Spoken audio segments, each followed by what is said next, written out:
oil spill is so big it can be seen from space. President Barack Obama expects the results of a review of the spill within 30 days to see how this can be prevented in the future.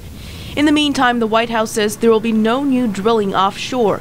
The decision comes after President Obama recently lifted a moratorium on new offshore drilling to increase domestic oil supplies. I continue to believe that domestic oil production is an important part of our overall strategy for energy security. But I've always said it must be done responsibly for the safety of our workers and our environment. For days, British Petroleum has been trying to contain the spill, but high winds have made efforts difficult.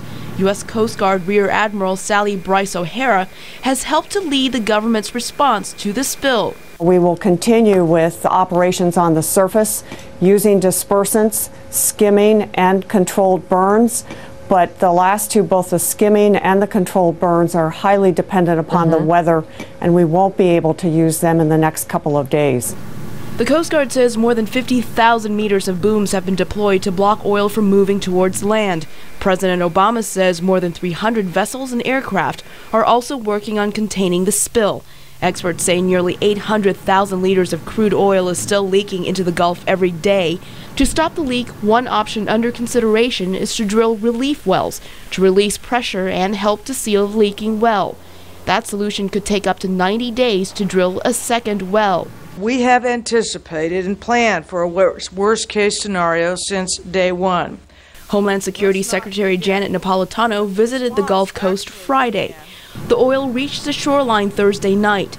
Environmental experts fear this spill could be worse than the Exxon Valdez tanker spill off the coast of Alaska in 1989.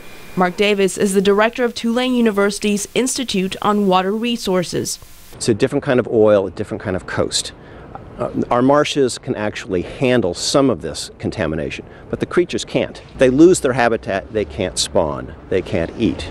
And more importantly, even things that may survive may not be commercially available. Kevin Heyer and other Gulf Coast residents depend on shrimp, crabs, and oysters for their livelihood. They're frustrated that they can do nothing but wait for what might come.